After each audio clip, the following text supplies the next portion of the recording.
Welcome to the deep dive. Good to be here. Today, we're tackling something really critical. Safety regulations for commercial space launches and re-entries? Yeah, we're zeroing in on the FAA, the Federal Aviation Administration, and specifically how they make sure the public is safe during these, well, pretty complex operations. Exactly. And our source material for this is straight from the rulebook, Title 14 of the Code of Federal Regulations. Specifically, we're digging into parts 450.110 and 450.111. These sections lay out some key safety requirements needed to even get a license for launch or re-entry. So our mission today is really to understand the how. How do these regulations work to keep people safe when rockets are heading up or coming back down? And it really comes down to managing incredible amounts of energy, doesn't it? These rules are fundamentally about controlling potential hazards. Right. And we're going to focus on two main hazard control strategies mentioned right in these sections. First, physical containment. And second, wind weighting. We'll unpack what both of those actually mean. Okay, so just a quick preview for you listening. Physical containment. It's kind of what it sounds like. Keeping potential danger inside a very specific controlled zone. Imagine drawing a line on a map and saying, okay, the risk stays inside this box.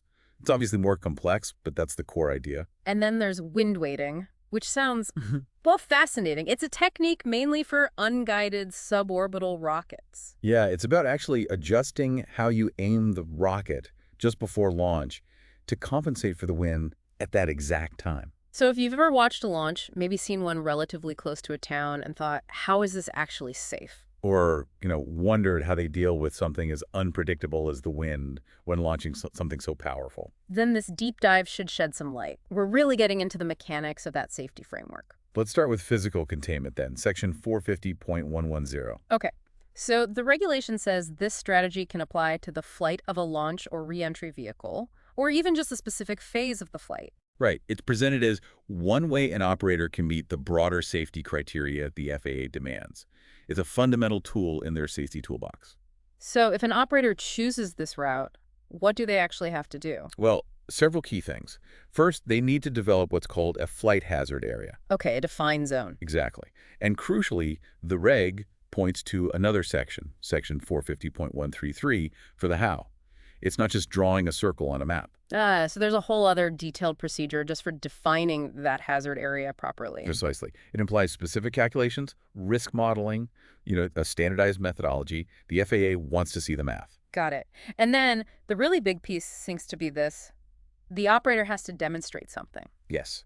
They need to show, with evidence, that the vehicle itself, the rocket or reentry vehicle, simply doesn't have enough energy. Enough energy for what? Enough energy for any potential hazard like debris, from a failure to actually reach outside that defined flight hazard area. Wow. So they have to prove containment is physically guaranteed by the vehicle's limitations. That's the core idea.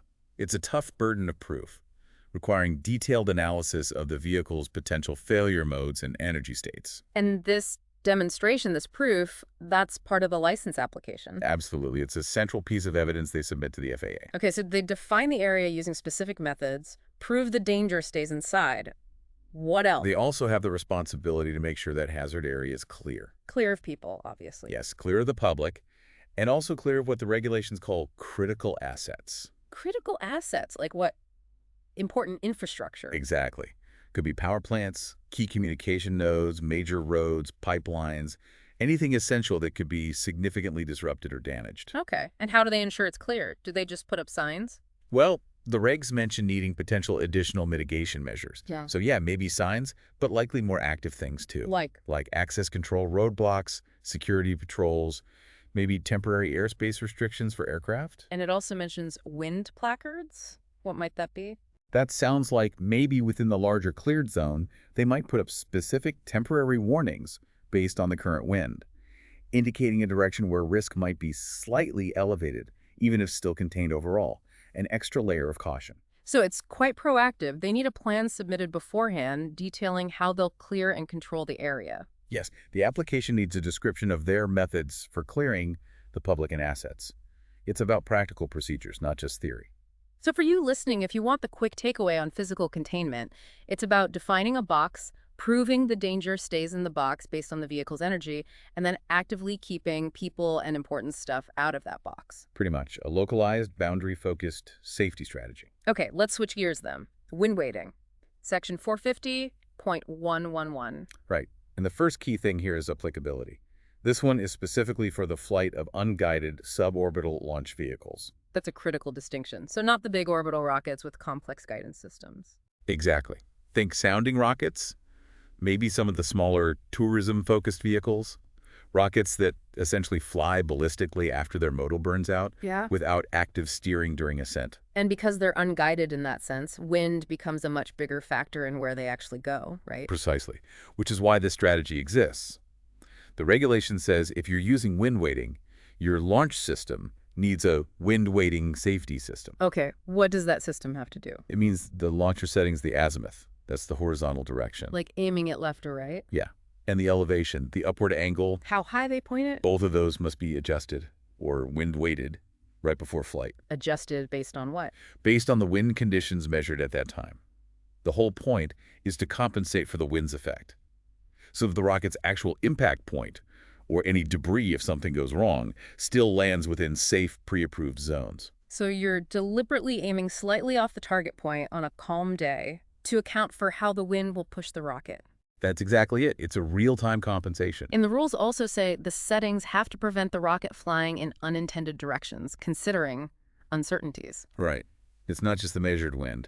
They also have to factor in potential variations in the rocket's performance, manufacturing tolerances, atmospheric density changes, things that add variability beyond just the wind itself. That sounds like it requires some serious analysis. It does. Section 450.1101C gets into that.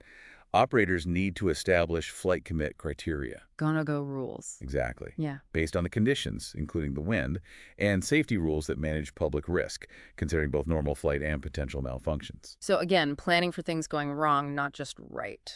Absolutely essential. And a big part of this is defining wind constraints. Limits on the wind.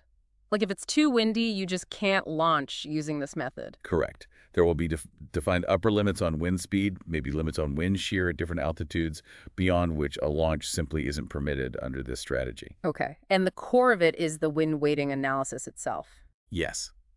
That analysis determines the specific adjustments needed for azimuth and elevation. To compensate for. What exactly did you call the effects? Two main things: wind cocking and wind drift. Explain those again quickly. Sure. Wind cocking is like a weather vane effect. The wind, pushing on the rocket's fins or body, tries to turn its nose into or away from the wind during ascent. Okay, like it wants to pivot. Right. And wind drift is simpler. It's the wind just pushing the whole rocket bodily sideways off its intended path, like a boat drifting in a current. Got it. So the analysis calculates adjustments to counteract both of those effects. Correct.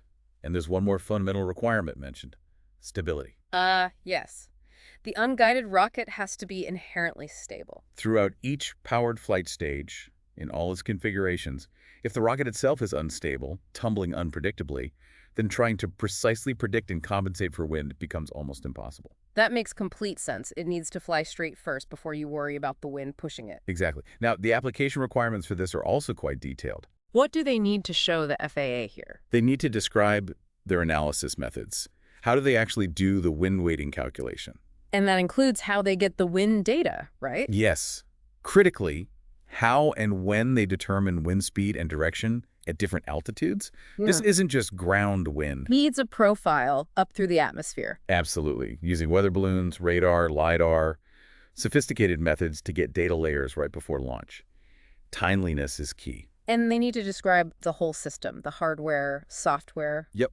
A description of the entire wind weighting safety system, all the equipment involved in the measurement and analysis. And then, like with physical containment, they need to show their work. They do. They have to submit a representative wind weighting analysis. Using what kind of data? Either actual winds measured near the launch site around the planned time, or potentially statistically derived wind models for that specific location and time of year. And show the results. Yeah. Provide examples of the output, how the wind data leads to specific launcher setting adjustments.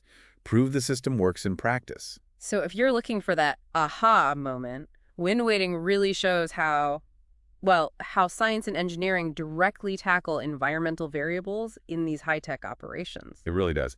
It's complex environmental modeling applied directly to launch safety. You mentioned timeliness for the wind data. How close to launch do they typically do these measurements and calculations? The regulations don't give a hard number, like within 30 minutes, but the strong implication is it needs to be very close to the actual flight time to be valid. The wind profile can change rapidly, Okay, so let's try and synthesize this. We've got physical containment and wind weighting, two different approaches. but both fundamentally about the same thing, protecting the public and critical assets. That's the baseline requirement. Physical containment seems more about setting a hard boundary and proving nothing gets out, Right, limiting the hazard zone based on the vehicle's inherent energy limits. whereas wind weighting is more dynamic. It's actively adjusting the flight path of certain types of rockets based on real-time conditions. Exactly. Tailored specifically for those unguided suborbital vehicles where wind is a dominant factor in trajectory. And in both cases, the FAA isn't just accepting promises, they require proof. Demonstrations, descriptions of methods, analysis. That regulatory oversight is key. It forces operators to rigorously address safety up front in the design and planning stages, not just hope for the best on launch day. And it highlights that balance the FAA is trying to strike, doesn't it? For sure. Enabling this really exciting commercial space industry to grow, but within a framework that prioritizes safety for everyone else. Responsible innovation. Okay, so wrapping up our deep dive today, we've unpacked two really important safety strategies from the FAA regulations: physical containment and wind weighting. You should hopefully have a clearer picture now of the kind of detailed thinking and analysis that goes into making sure space launches are safe, even when they happen relatively near us. It really gives you an appreciation for the behind-the-scenes work. It does, and maybe it leaves you with a thought to ponder. Go on. Well, considering these strategies, which handle known risks like debris impact and wind, what other factors, maybe less obvious ones, do you think might become important for safety as spaceflight gets more common and diverse? Like increased traffic density, orbital debris interactions, maybe new propulsion types. Exactly. What unforeseen challenges might emerge that will demand new safety thinking, new regulations down the line? That's a great question to chew on, something beyond today's focus. We hope this look at physical containment and wind weighting has been insightful for you. Thanks for joining us for this deep dive into commercial spaceflight safety.